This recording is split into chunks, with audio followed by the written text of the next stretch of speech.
Hello, everybody.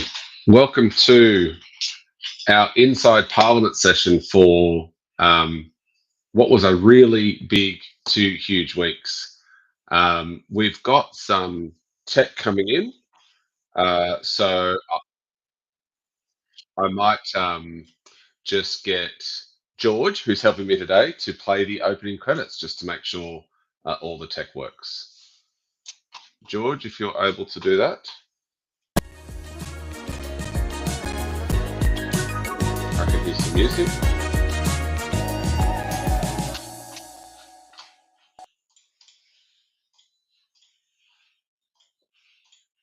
I wonder if that played. Anyway, the music's over, so we might just keep on going. I'll send them a message. Uh, as you know, I've been doing these since the start of this term to try and just sort of unpack really what's a really busy couple of weeks in Parliament. Um, just to give you a bit of an insight as to what I did on your behalf as the member for Bennelong, but also everything I'm doing within government and in the Parliament as well. So I'd first like to start by acknowledging the traditional owners of the land. I'm on Wallamadigal land. I know in Bennelong we've got people that may be joining in from Canberra land, and obviously people from potentially right across the country. Who knows how far this goes? But just a little chat. I'll be online probably till about 7:15 tonight, if not a little bit earlier. But just a really brief unpacking of the Parliament. You'll be able to submit questions via the chat in YouTube. So please do that. We've got a hi here from YB Wang 7124. G'day YB. So if you'd like to put some questions in, we'll leave some time in for questions as well. Session etiquette, obviously, if there's some offensive stuff in there, we'll deal with that. But just an opportunity for everyone to ask some questions on some of the topics I raised tonight, but also anything else. So as I said, this 2 weeks of Parliament was pretty massive, including one particularly important law that was important to me, and I know was important to Bennelong. That was the reform of our environmental protection laws, the establishment of an environmental protection agency. Uh, so I'll go into that into a bit more detail later on. We also saw the best and worst of our parliamentary process with the introduction and passing of Baby Priya's law. More of that soon, and there'll be a content warning on that as well because it talks about um, infant death. I also held a couple of sessions as chair of the Joint Standing Committee on Electoral Matters, and I'll give you an update on that. We had 2 really fascinating days of hearings, and of course, the 1st of November ticked over during that period and brought some massive changes to Medicare, including more and more fully bulk billed GP services for clinics across Australia, an extra 1,000 GP clinics, including some right here in Bennelong. Outside of the chamber, had a really busy few weeks as well. I'm co-chair of the Parliamentary Friends of Climate Action with Zali Stegel and Maria Kovacic. We launched that parliamentary friendship group with a breakfast with doctors for the environment, which was really interesting. They were talking about the health impacts and mental health impacts of climate change on Australians. Their advocacy is to try and get more health measures alongside, more other traditional climate measures as part of assessments, as part of climate and environment policy. And that's some really important points to make and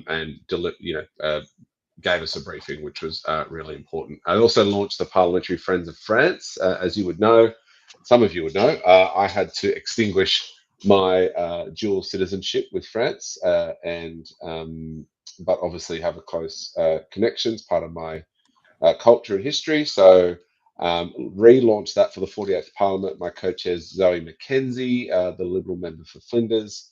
We're able to launch that. It was a huge event, and we had a multi-partisan delegation from France come along. the first Friends Group delegation from France in 20 years. We've got such a long history with France, but particularly in 2025, it's important that we foster that relationship, particularly on issues such as the energy transition, climate action, and of course, they play a huge role in the Indo-Pacific in our geographical region as well. So really important that we have that Parliament to Parliament link. The Kmart wishing tree was launched, which was great, except I forgot to bring a present. So thankfully, we have two Kmarts here in Bennelong. So I'll be heading to Top Ride or the Macquarie Centre to drop my present off. They do a great job with Salvation Army. It was weird seeing a Christmas tree up in October or November or whatever it was, but it was really nice to be part of that launch. And I'd encourage you to pop down to Kmart and wrap a present up and make sure someone in need gets to share the joy of Christmas as well. Had a great meeting with Kylie Tink, obviously the former member for North Sydney, former representative for some of those new areas that we picked up in Bennelong. She's now the CEO of Food Bank Australia, and she was delivering their new report on hunger and food waste. Sobering read, but they were working on had a couple of ideas to try and help food stay out of the waste streams, like good food, and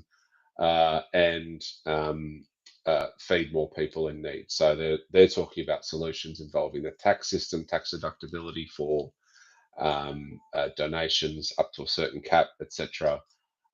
Really interesting ideas that needs to go through a budget process, but some really good ideas out there, which I'll be putting to ministers. Events and meetings at Tech Council, Future Generations Group, Friends of Australian Urban Design. As I said, it's a busy 2 weeks, and then 2 hearings on the Electoral Matters Committee. So we'll get into some of the legislation now. The first bit of legislation we'll talk about is the EPBC, and I'm just checking with my team. We had a little video ready. Is that going to work, team, or not? Can I just get a quick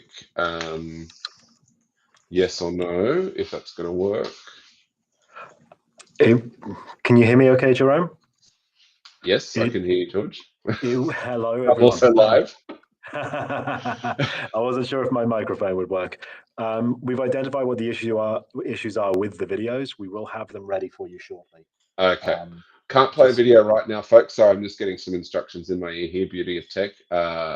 We won't be able to play the EPBC video, but I will be able to talk about it. And importantly, you'll also be able to ask questions about it. So, I mean, look, for those who know me, I'm really keen on environment and climate action. We had a huge push on getting some emissions reduction targets that we thought were ambitious, and we got there with a 62 to 70% emissions reductions target.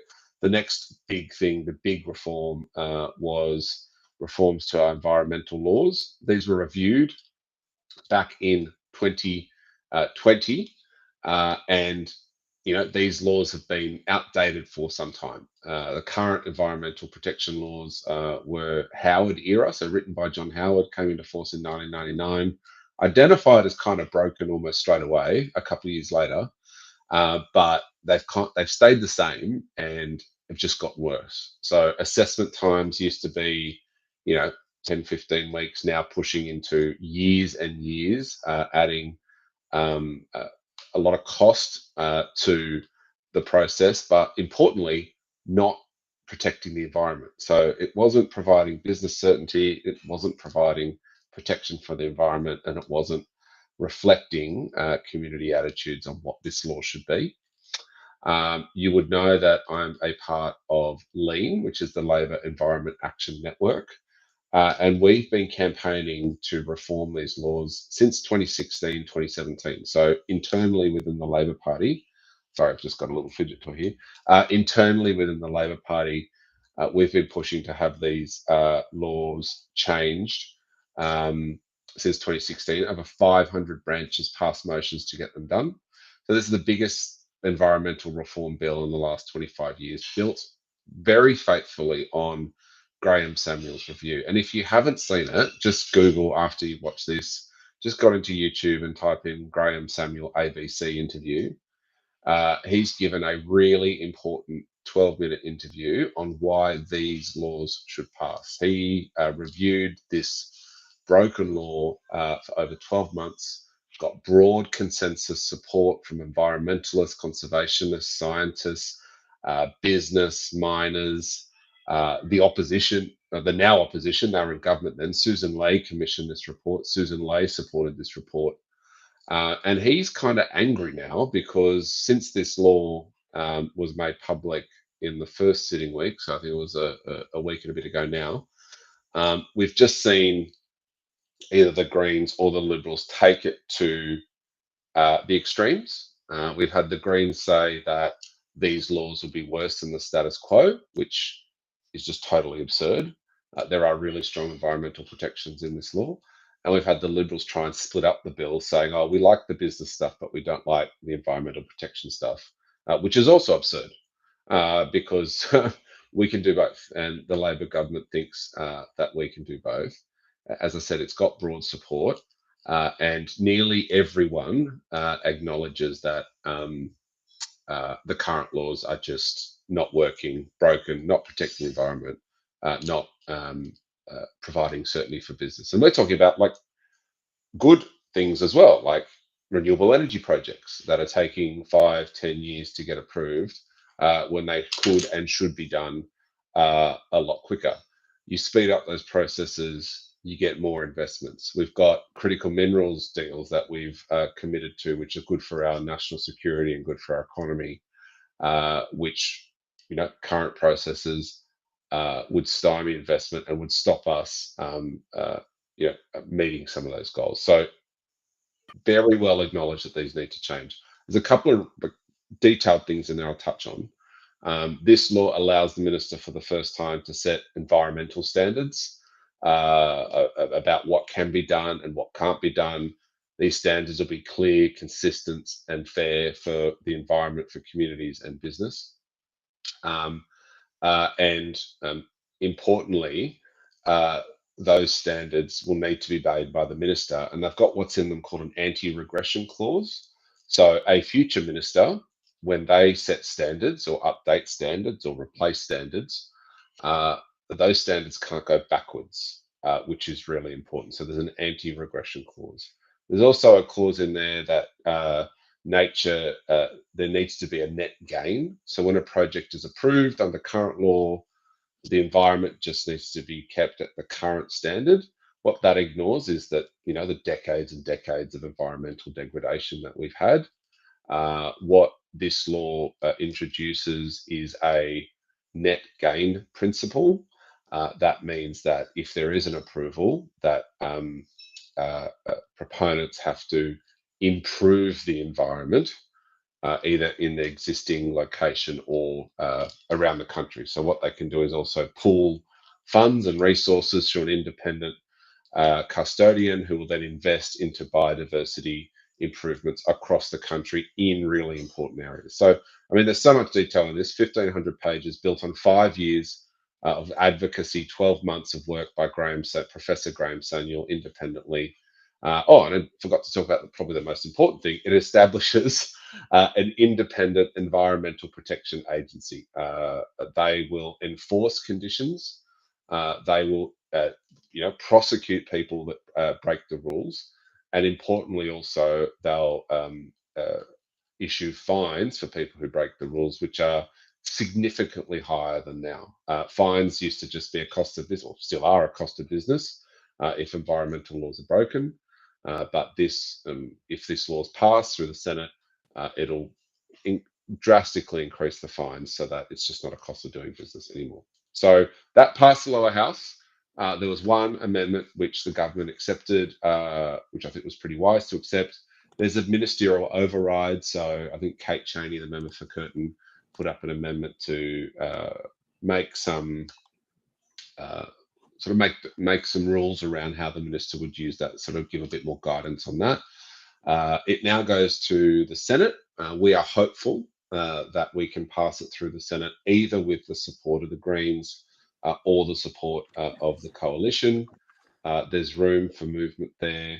I've said publicly that I don't want to see the laws gutted on the way through.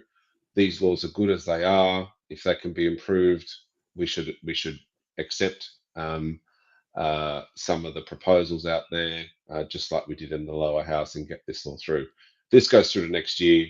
Who knows what will happen with it? But importantly, the environment will continue to degrade. So that's not what I want. Certainly, it's not what Bennelong wants, and I don't think it's what our community wants. They want to see us work together. We tried to get this through last term, and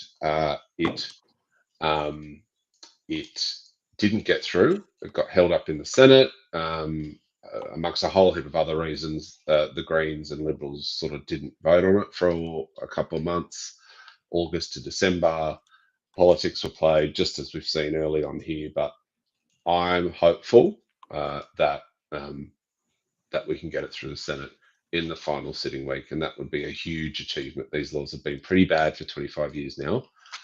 And they need replacing quick, smart. So that's the sort of rundown on that. We now, apparently the EPA video is good to go. So let's give that a go, even though I've just sort of spent the last 5 minutes talking about it. George, do you want to play that one? Government will set up the National Environment Protection Agency. It would be in charge of the compliance and enforcement of the laws. What Graham Samuel found 5 years ago was that our national environmental laws are fundamentally broken. They're failing the environment, they're failing business, and they're failing the broader community, and they desperately need reform. And what we're trying to do through these reforms is deliver a balanced package that actually delivers real improvements for our natural environment and real improvements for business. The environment and climate are core Labor business, because we understand something fundamental. A healthy environment is not the enemy of prosperity, it's not the enemy of jobs, it's the foundation of it. This bill delivers the strongest environmental standards in a generation, an independent EPA, higher penalties for environmental wrongdoers, and the power to actually enforce. There you go.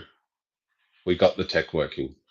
I really enjoyed giving that speech, and I this has been a long process for me personally, for Labor, for the Labor Environment Action Network, and basically my message was to the Parliament, like, don't miss this opportunity. Like, people have re-elected this government. 2 mandates we've received to pass this law. By all means, push us, which I've done, make amendments, but don't block it, because every day that this bill doesn't get through is another day that our environment suffers. So that was the gist of my speech. I've got a question here. Are you getting a lot of useful feedback from the community about the election? Yeah, I really am. It's been great. We've had over 150 submissions so far, working my way through that. I'll be honest, I'm going to read the bulk of them probably after Parliament rises for the year.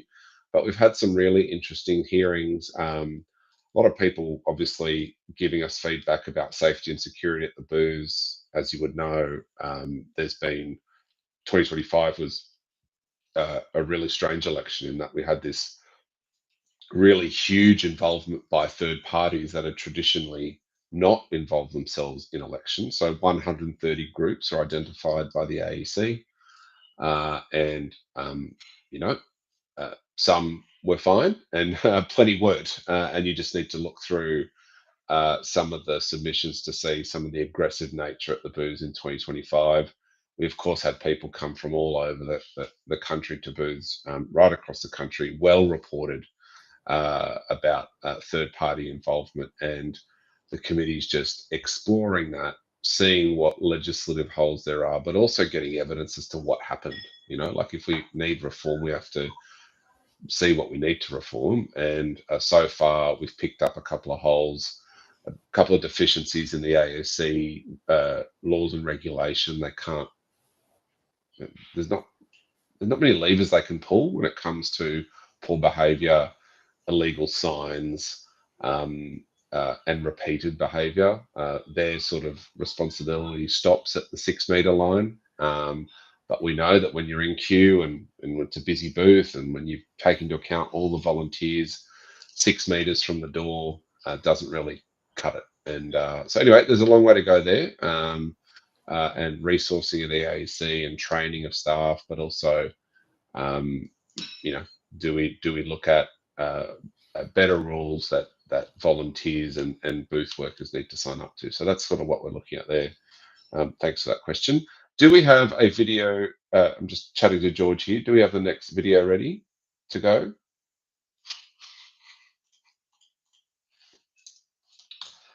I can't hear you.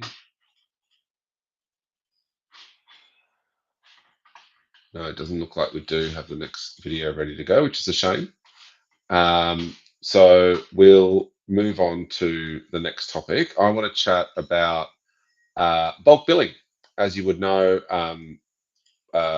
you might have seen on my social media, but a huge change to bulk billing came in force on the 1st of November.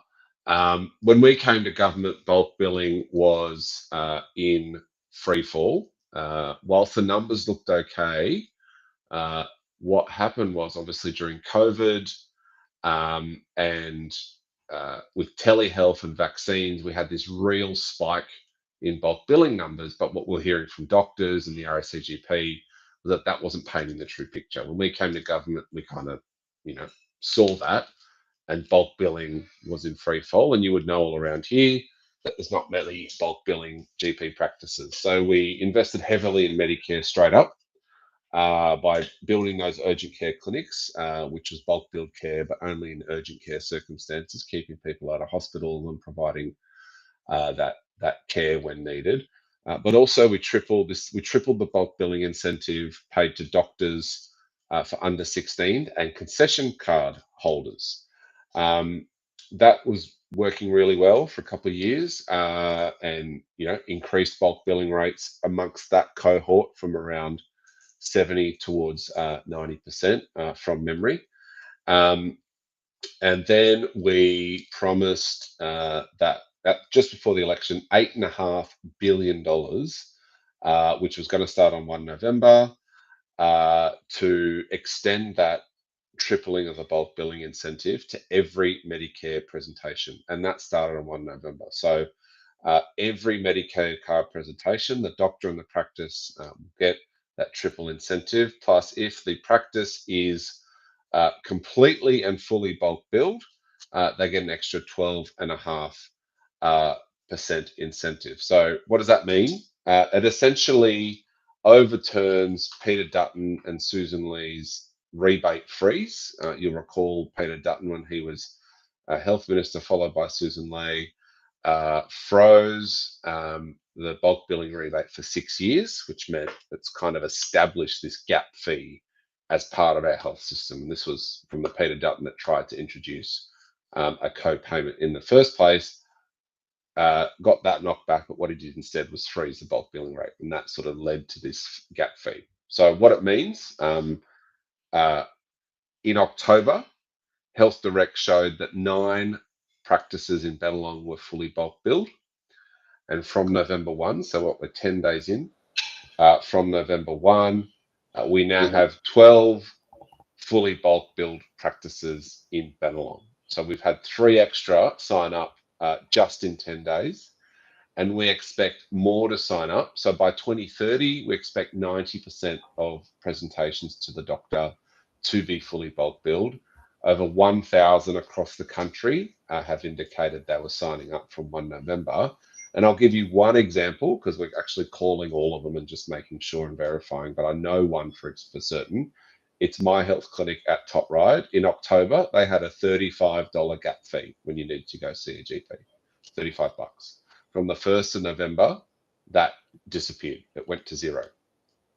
So fully bulk billed for all Medicare presentations at My Health Top Ryde. That's also the location for Medicare Health Clinic.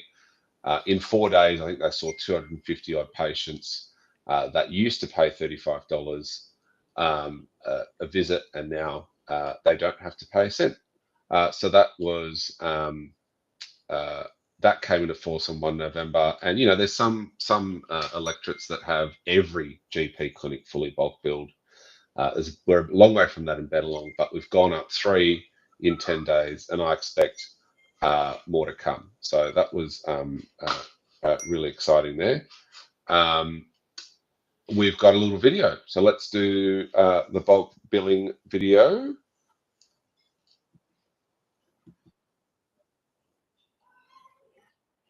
More Sydney-siders will soon be able to visit their GP for free under major changes to bulk billing. The federal government is pumping $8 billion into Medicare in a bid to ease the financial pain of seeing the doctor. There are 6,500 GP clinics around the country and about a quarter are fully bulk bill. I can From hear the today, audio, but another I can't see 1,000 the clinics video. will opt in. An $8.5 billion commitment, which will lead to 9 out of 10 GP consults being bulk billed. From 1 November, our biggest ever investment in Medicare comes into force, meaning it'll start to become easier for people across the country to see a GP. Our effective bulk billing incentives will apply to every patient, and it's already having an impact, Speaker. I can tell the House that the My Health GP clinic at Top Ride Shopping Centre will switch from a $35 gap fee to a fully bulk billed Medicare practice. These things happen not because of the Liberals or Nationals, but because of Labor, because we created Medicare, we protected Medicare, and will always... All right, there you go. I don't know if you saw that. I definitely heard it, but I couldn't see it. But that was just a little breakdown of some of the changes that came into place. As I said, My Health is one that we've definitely confirmed is now fully bulk billed. Just keep an eye on my social media, because we'll call all the other practices in Bennelong. We'll have a chat to them. If they're fully bulk billing, we'll let you know where they are as well, because we know that this is a cost of living measure that Labor believes in Medicare. We believe in bulk billing. We want to make sure we have a health system that is affordable and accessible for everyone. So just got a question here from Bex. Can you please repeat how we can find out which clinics are bulk billed? Is there a website for this? Yes, there is, Bex. I will show you now. I think I can put it in the chat here. So if you go to healthdirect.gov.au, and then what you can do is search for a health service, a general practice in your location. I'll put that there. I think I can send the chat here. And then, so it's healthdirect.gov.au. You go find a health service. And then you can filter, you put in your location, and you can filter for fully bulk billed only. So you'll see all of them. Some have mixed bills, some have fee paying, and then I filtered it down to fully bulk billed. So healthdirect.com.au. I'll just wrap up with just a bit of more detail on the Electoral Matters Committee. So we had 2 public hearings in the last sitting fortnight. If you're interested in this stuff, if you go to the Joint Standing Committee on Electoral Matters inquiry page, you can click on submissions. And as I said before, there's like 150 submissions and growing, some really fascinating things. You would know we're looking obviously at health and security, security and safety on the booze. But we've also been asked to look at the composition of the parliament, the length of terms. You know, our population has increased 76% since the last time parliament was expanded. Electors have gone up from around 66,000 to 120,000, which is a lot. And I can tell you, that Bennelong is really big. There's a lot of electors, and I would love to have more time to serve you more. But also what type of representation you're getting. So we're really trying to unpack that to see if there's a case for the parliament to be expanded.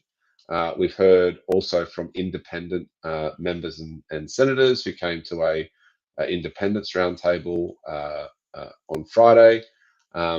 But what was really another thing we're looking at as well, and we got evidence of, was truth in advertising, the influence of AI on election the influence of large language models on elections, and looking at potential reforms there to ensure that the use of AI on elections doesn't interfere with them. And really fascinating discussions with the AFP, with the Election Integrity Assurance Task Force, with a group called Global Shield about defining interference in the election. So, for example, the AEC step in quite aggressively when people put out information um, about the election that is false, about the process of the election, right? So information about the process of the election. So if someone went out there and said, these polling booths are closed this week, or you don't have to number every square, or that the AEC are stealing ballot papers, or that they're using pencils because they're changing the vote, like that is clear disinformation. And it's about the electoral process. So the AEC go out pretty hard there, and they would see that as interfering in the electoral process. When it comes to advertising, political advertising, and electoral matter, the AEC have a very hands-off approach. And I think there's a growing argument. We had legislation introduced into the Parliament last term with the view to expose it. South Australia has a truth in advertising laws that seem to be working okay. We're going to South Australia as part of this committee, and we're going to go down there and hopefully get evidence from them about the mechanics of how it works. The AEC have given evidence saying that they're really hesitant to be the arbiter of the truth. So we need to look at, they want to be the regulator, they want to conduct elections, they want to protect elections. And they feel that if they are also deciding what's true and what isn't, then that might undermine the electoral process. That's really powerful evidence, I've got to say. But what we've seen in South Australia is a panel set up that can deal with complaints about mis and disinformation in electoral matter. We then also looked at foreign and domestic interference. Very easy to define foreign interference in election, a lot harder to identify domestic interference into election. And I think that whole truth in advertising definition, a lot of it hinges around that as well. Had a question here. When do submissions end? When is the last day to make a submission? If you go on the website, I think submissions for this year close on the 14th of November. But given that the inquiry is going into 2026, we'll reopen submissions in the new year because we'll be still holding more hearings. But submissions to be considered this year and at this year's hearings close this week. So, if you've got the opportunity to write a submission, please do. We'll then authorise them as a committee, I think at the end of November. So they'll go on the website before the end of the year. Yeah, I think the next batch of submissions that we're going to authorise is the 26th of November, and to do that we need submissions in by the 14th. But don't worry if you can't make one by the 14th. I mean, please do. But if you can't do that, then please make a submission. I'll get one ready to lodge it next year. We'll reopen submissions in the new year once we get the sitting calendar and once we put in some hearings into the calendar. A bit more to do on a lot of those terms of reference, particularly the composition of the parliament and looking at the length of a term. We had a great discussion with a new group called 4-Year Terms. Marty Gray from 4-Year Terms came along and gave some really compelling evidence that the current terms we've got are too short, that 4 years would provide a good balance between certainty and accountability, and deliver economic benefits. They claim $60 billion over 20 years in terms of increased productivity, reduced cost of elections, and just people knowing that the election's coming, removing the power of incumbency, just so we all know when the election's going to be.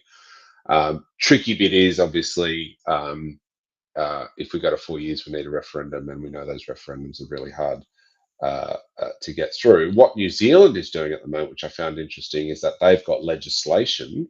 So they're going through a parliamentary process to say, yes, we support fixed 4-year terms subject to referendum. So it kind of airs the argument a bit more. That says, and if it gets through if it doesn't get through the parliament, then that's it, it's dead in the water. If it gets through the parliament, then it moves to a government having to pull the trigger on a referendum, which I would probably suggest has to be bipartisan. We've seen what happens with referendums that aren't. All right, folks. Oh, good. You got that. Yes, please make a submission if you can by Friday. That's it for this Inside Parliament. A lot went on. I mean, I could have spoken to you about the content laws that we've put in, forcing streamers to ensure that they've got Australian content. That's an election promise from 2022 that we've introduced into the Parliament. I'll probably talk about that next time, though, because I want to speak to that bill. I think that's really important for our local film industry and the arts, something you know that I'm passionate about. But there's plenty happening. I'll be down in Melbourne this week for the Joint Standing Committee on Electoral Matters, up into Sydney next week as well, doing another public hearing, and then the final week of Parliament, where really, really hopeful we can get these environmental laws through. Thanks to everyone who signed in. Sorry for the bugs on the videos. We just need to get on top of that and try and get those fixed for next time. I'll probably do this in the first or second week in December, just to close out the year. Obviously, pop on my website. I've got mobile offers coming up. Shoot me an email. We'll get around to it. And yeah, hope to see you in and around Bennelong as we, barrel towards Christmas and the end of the year. Thanks everyone for joining in tonight. See ya.